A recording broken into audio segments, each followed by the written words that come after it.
Vamos lá, pessoal, em definitivo aqui, o tempo está rodando.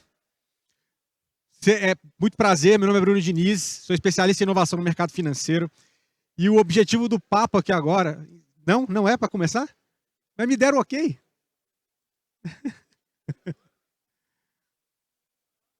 Ô, técnica, me ajuda aí.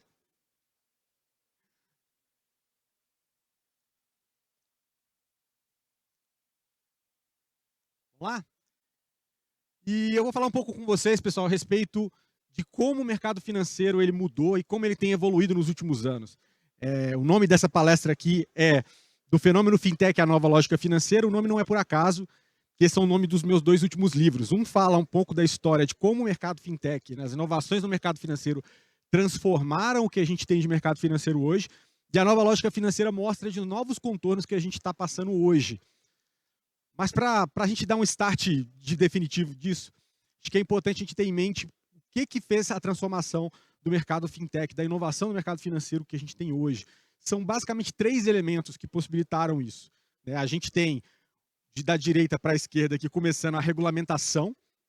A gente sabe que o mercado financeiro é um dos mercados mais regulados que existe. A gente, em nível de comparação de outros mercados igualmente regulados, a gente tem o mercado de saúde, o mercado farmacêutico super regulados. Mas o mercado financeiro também, está falando de dinheiro, é bastante regulado e nada acontece de inovação se a gente não tem uma regulamentação devidamente estabelecida no mercado financeiro. Então esse é um elemento muito importante. O segundo é a tecnologia, ou seja, a tecnologia ela propicia com que a gente tenha entrega de soluções financeiras de forma diferenciada, com inovação. E por último, mas não menos importante, eu deixei por último para falar, mas eu considero um elemento mais importante, é o foco no cliente, que tem sido falado aqui no painel anterior, de como o cliente já está acostumado a ter soluções que sejam cada vez mais orientadas para eles, bem pensadas para o cliente, que coloquem o cliente em primeiro plano. Então, o foco no cliente é algo que ele se perdeu ao longo do tempo no mercado financeiro e que a gente começou a ter uma revisitação disso com as fintechs, com os novos concorrentes que entraram graças à regulamentação, usando tecnologia e aplicando foco no cliente para fazer uma entrega de produtos e serviços financeiros.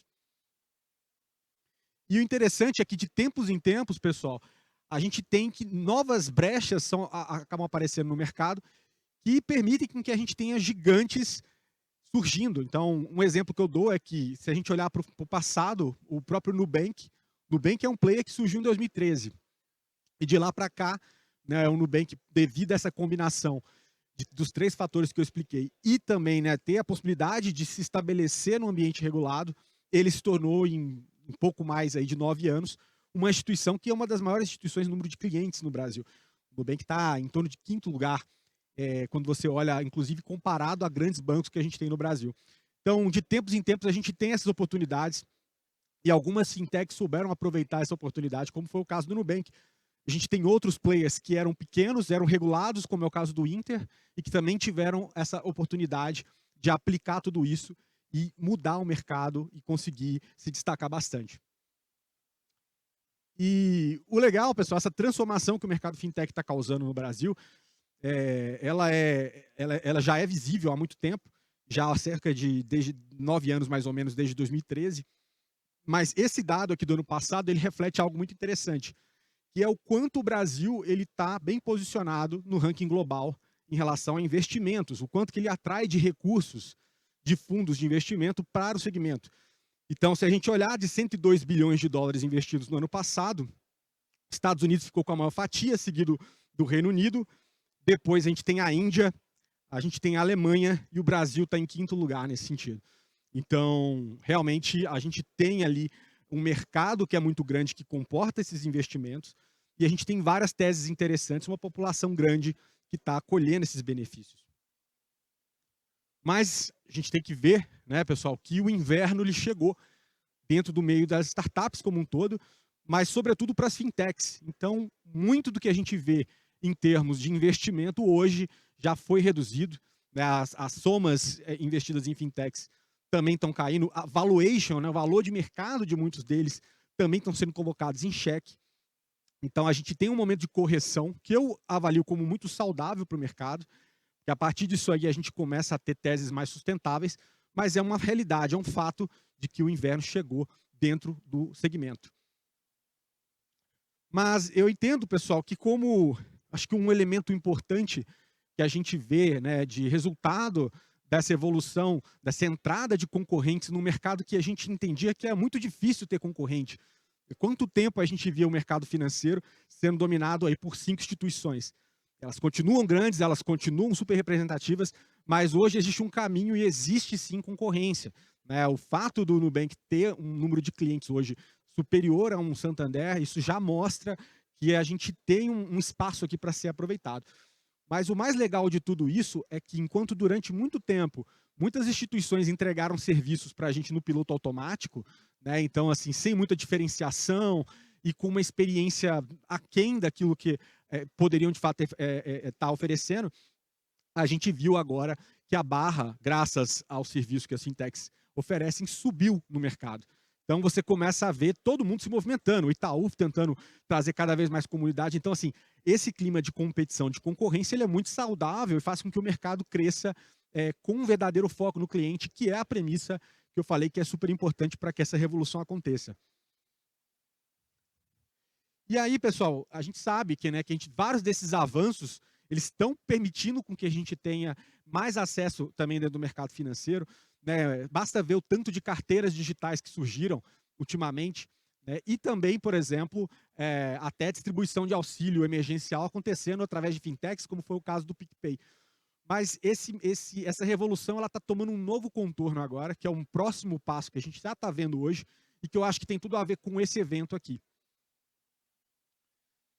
E para exemplificar isso, pessoal, vou trazer aqui uma teoria que tem um investidor norte-americano chamado Matt Harris. Ele é um investidor de startups da Bain Capital.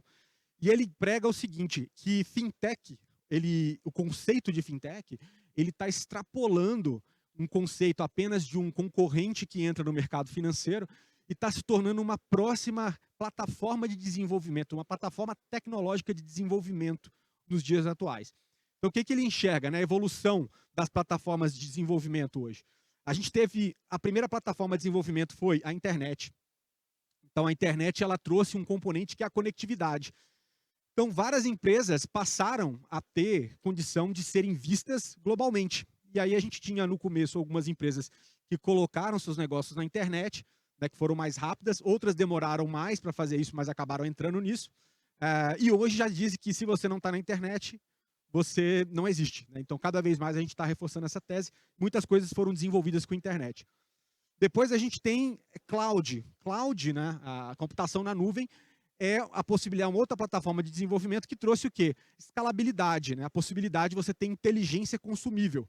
Então, permitiu que, por exemplo, a gente pudesse startar vários startups, por exemplo, sem necessidade de ter um servidor, toda uma tecnologia, uma infra dentro de casa para poder conseguir rodar isso. Então, a nuvem é um outro componente, uma outra plataforma de desenvolvimento. Depois a gente tem o mobile, né, que trouxe a ubiquidade, que é a possibilidade de a gente estar em qualquer lugar. Graças ao mobile, a gente tem o Uber, a gente tem um Rappi, a gente tem várias empresas que hoje utilizam essa capacidade tecnológica. E agora, a teoria do Matt Harris é que a gente tem uma quarta plataforma de desenvolvimento tecnológico, que é fintech, que é serviços financeiros. E o que quer dizer isso? A gente pode hoje plugar a capacidade de distribuir produtos e serviços financeiros no ambiente digital em empresas de diferentes segmentos, permitindo com que essa empresa passe a também ser um provedor de serviços financeiros. Então, essa habilidade, você dominar, você plugar através de APIs, né, de formatos tecnológicos para conseguir fazer essa habilitação, ela se torna uma plataforma de desenvolvimento que a gente começa a ver hoje. Então, graças a essa teoria, né, a gente consegue exemplificar, por exemplo, a existência de alguns players que são os provedores de Banking as a Service. Então, o provedor de Banking as a Service é alguém que domina a tecnologia, domina o regulatório e vende isso de forma consumível para que um outro player possa ser habilitado a prestar serviços financeiros, seja ele um player da saúde, seja ele um player de logística, varejo ou qualquer outro setor. É a fintechização que a gente tanto fala hoje no mercado. Né? E esses players, pessoal, eles acabam fazendo com que esse jogo ele fique diferente. Né? A gente sai de uma realidade onde a gente só tem fintechs de um lado e bancos do outro, para a gente ter fintechs, bancos e diferentes setores que estão sendo habilitados para a prestação de serviços financeiros de forma digital. A gente tem uma Via, Riachuelo, Magalu, Cosan, Boticário, Vivo, TOTUS, Ambev. Todas essas empresas hoje estão explorando a possibilidade de prestar serviços financeiros dentro de plataformas digitais. E isso realmente amplia muito o jogo. E é aquela coisa que o Matt Harris fala, fintech deixa de ser um conceito fechado em si mesmo e passa a virar uma capacidade que várias empresas de diferentes setores possam consumir. Isso vira o jogo e é o que a gente está vendo hoje, que vai ampliar ainda mais o alcance dos serviços financeiros. Pra vocês terem uma ideia, pessoal, tem um estudo que foi feito por duas consultorias, a Rainmaking e a Finovista, que mostra que hoje, se a gente considerar aí a oportunidade de mercado aproveitada pelos 30 maiores bancos e seguradoras do mundo, a gente está falando de oportunidade de mercado de 3,6 trilhões de dólares. Quando a gente inclui a possibilidade de embutir, que está escrito Embedded Insurance, Lending, Payments, você embutir a capacidade de prestar serviços de seguro, serviços de empréstimo ou de pagamentos em empresas de diferentes setores, a gente já pula para uma oportunidade de mercado de 7,2 trilhões de dólares. O que significa isso? Não significa só que os bancos podem perder participação de mercado. Quer dizer que o bolo, de uma forma geral, ele vai ficar maior. A gente tem mais possibilidades de o serviço financeiro chegar mais longe. Então, você que passa a ver produtos financeiros, por exemplo, que não existiam antes. Porque você consegue, desde, por exemplo, uma empresa focada no aplicativo de estacionar zona azul na rua, ela pode colocar um seguro, embutir um seguro ali para que você consiga ter a cobertura de roubo de itens dentro do teu carro, como já está acontecendo hoje com uma empresa que chama Azul Digital, que atua lá em Curitiba e está fazendo isso. Então, o mercado como um todo ele fica maior. E esse tipo de novo elemento no mercado financeiro, ele está fazendo com que a gente comece as instituições financeiras tradicionais repensem como elas vão atuar daqui por diante. Então, a gente tem, por exemplo, vários caminhos para os bancos. Né? Tem bancos, por exemplo, que estão virando provedores de serviços de banking as a service. Estão se especializando em fazer com que os seus clientes possam distribuir serviços financeiros. Uma história recente agora é o Itaú. O Itaú está fazendo isso com uma área que ele chama de Itaú as a Service, para permitir que seus grandes clientes façam isso. A gente tem caminhos também para as instituições se tornarem o que a gente chama de orquestrador de ecossistema. Ou seja, ela está ali agrupando diferentes provedores, não provendo todos os serviços ela mesma, mas juntando ali vários provedores diferentes para reforçar e ampliar o portfólio de ofertas que ela coloca para o cliente.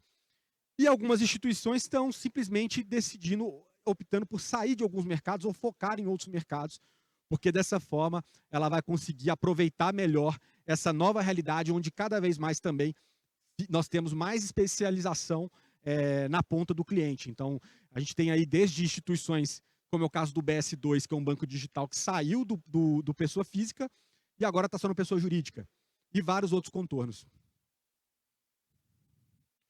E aí, pessoal, foi feita uma pesquisa pela The Economist para alguns executivos de instituições financeiras, como é que eles enxergavam o negócio deles no futuro. Né?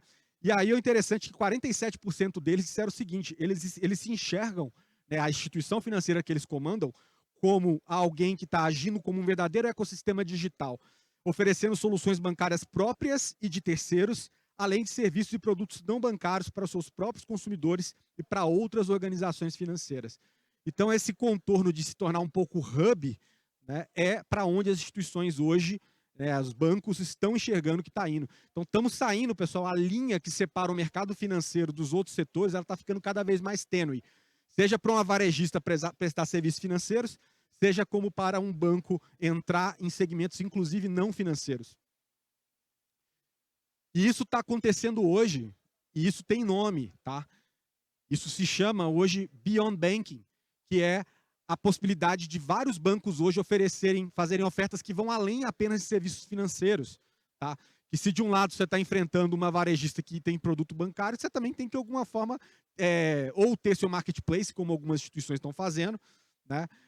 Ou, por exemplo, ter produtos, como é o caso do Itaú, que não é necessariamente financeiro, mas que tem um apelo para manter o seu cliente no tempo de tela, ou manter ele perto ali dentro do seu ecossistema, que é o caso do iPhone para sempre, que você basicamente consegue pagar uma mensalidade para ter o seu iPhone e toda vez que trocar o modelo, você tem um modelo novo sendo recebido na sua casa.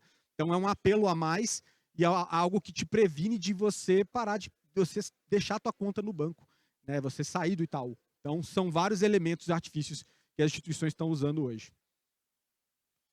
E, inclusive, pessoal, o que vai acabar acontecendo, hoje em dia, já estamos apontando para esse caminho, são as instituições tendo que ir além do banking, porque os produtos e serviços financeiros eles ficaram comoditizados.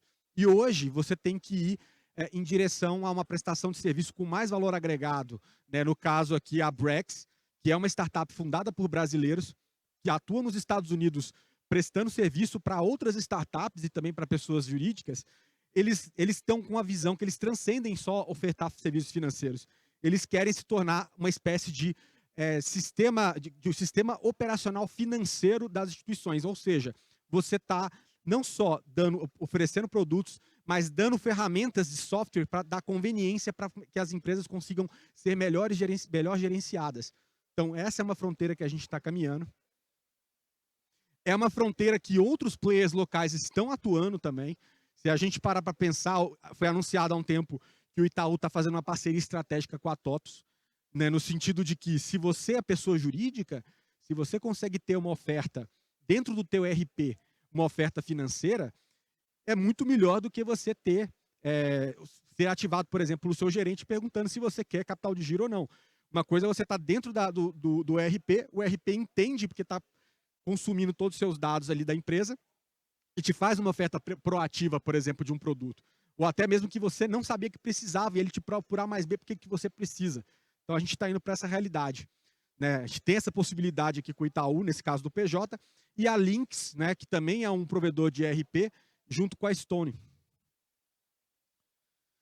E um outro elemento que vai dar mais substância e cola para tudo isso, pessoal, é o que a gente chama de Open Finance, que é essa nova infraestrutura que o Banco Central está trabalhando, que vai permitir com que a gente compartilhe nossos dados para poder ampliar ali a possibilidade de ter ofertas novas de outras instituições e principalmente que a gente consiga também iniciar operações de uma instituição, ou seja, eu não preciso estar no internet banking ou no mobile banking do Itaú, por exemplo, para poder realizar uma operação.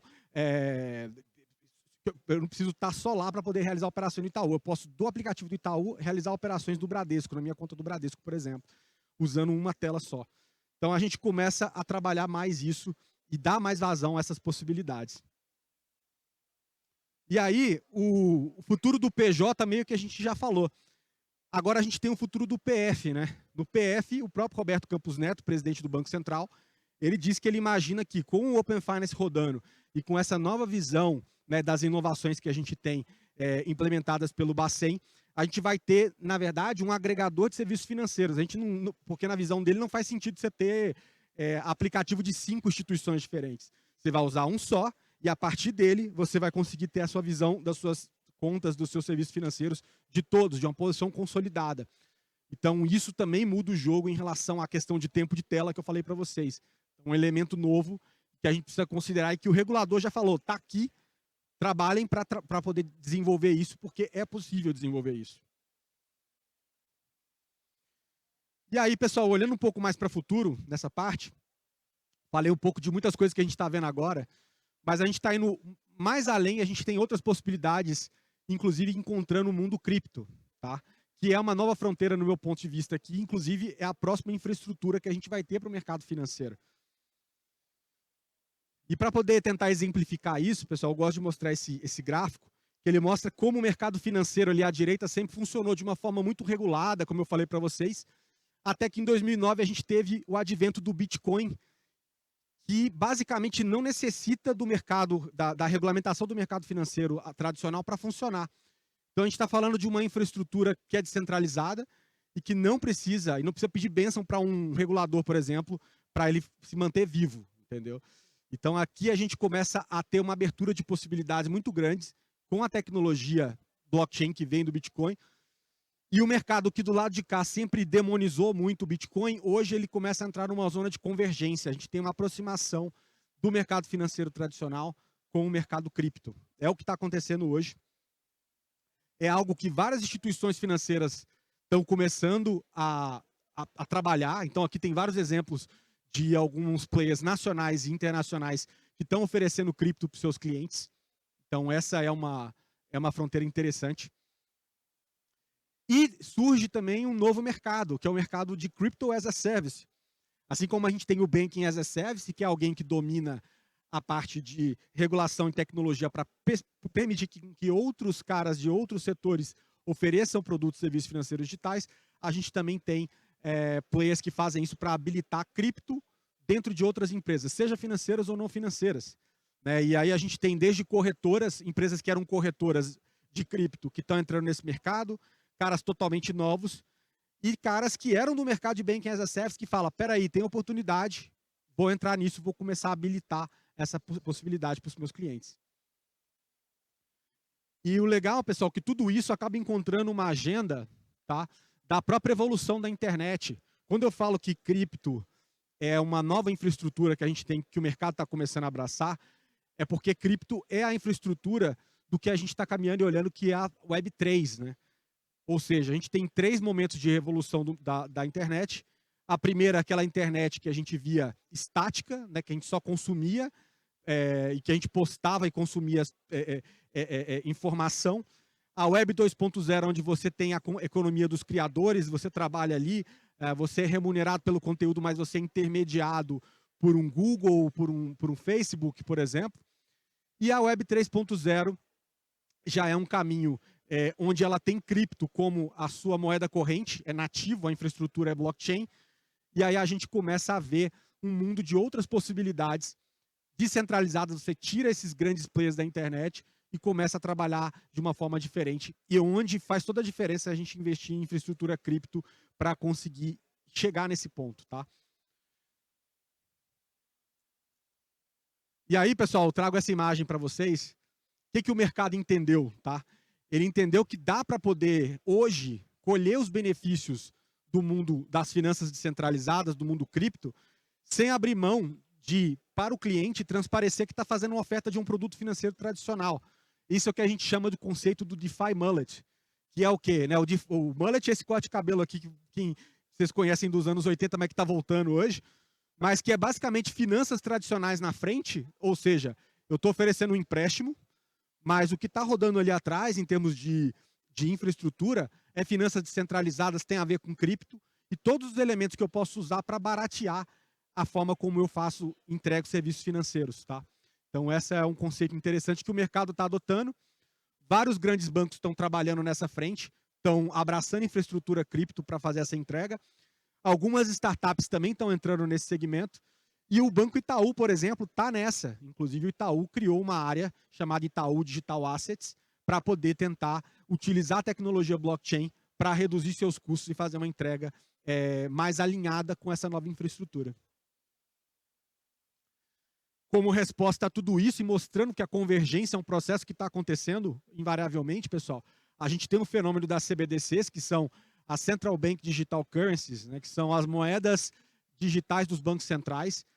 A gente tem o real digital sendo trabalhado aqui, né, que é basicamente você pega o real e coloca num contexto muito similar ao contexto da criptomoeda, onde o real ele possa ser um elemento que é programável. É um dinheiro programável. Hoje o dinheiro já é digital, mas é um dinheiro digital programável. Né? O que vai abrir mais possibilidades e também dar mais vazão para esse caminho de nova infraestrutura. Permitindo várias coisas, inclusive o que a gente chama de finanças descentralizadas, que é você cada vez mais tirar o intermediário e colocar um código, né, um protocolo no meio de uma operação para fazer com que ela aconteça. E aí, pessoal, eu gosto dessa frase aqui, o Roberto Campos Neto, ele falou 2 coisas muito interessantes. Uma no começo do ano, falando que as inovações financeiras de 2022 serão maiores do que as dos últimos 10 anos. Ele falou isso, mas ele não previa que ia ter uma greve dos servidores. Então, na verdade, o plano dele era que o real digital já tivesse implementado no final desse ano, tá? Esse é um elemento interessante. Mas o segundo é interessante, ele fala que não sabemos como será a intermediação financeira daqui a 3 anos, tá? Então, mostra não só a humildade do regulador em relação a isso, mas complementando, ele fala que o verdadeiro desafio é identificar as tendências e entender como o Banco Central pode contribuir nisso. Então, eles estão cientes de que as coisas podem transformar ainda mais. E aí, para fechar, pessoal, eu tenho uma frase que eu sempre gosto de falar ela. Ele é do livro, é do Hemingway, tá? Que é um autor norte-americano muito famoso, que tem um diálogo entre dois personagens que pergunta como você faliu. Um personagem pergunta para o outro. E aí ele responde assim, de duas formas, gradualmente e então de repente. Né? E o interessante, pessoal, quando a gente para ver essas inovações, essas transformações, elas não acontecem do dia para a noite, tá? As pistas, os indícios, eles vão sendo dados, acontecem de forma gradual até que, de repente, a gente tem uma transformação no mercado. Foi assim quando o streaming apareceu, tinha Netflix, mas tinha locadora de DVD, e aí tinha 8 num bairro, aí passa um ano, tinha 4, aí passa outra, cadê? Pô, parece que sumiu do dia para a noite, de repente, né, não tem mais locadora. Mas, na verdade, é um processo gradual que vem acontecendo. Então, acho que assim, a grande mensagem aqui é que vocês consigam analisar um pouco de tudo isso que eu coloquei em termos de inovação, tentar se antecipar algumas dessas tendências para que quando ela chegue, ela não seja como uma bomba de um streaming em cima do mercado de locadoras, tá bom? Pessoal, meu nome é Bruno Diniz, muito obrigado mais uma vez, esses são os meus contatos e foi um prazer estar aqui com vocês e vamos para o prêmio agora. Forte abraço, valeu!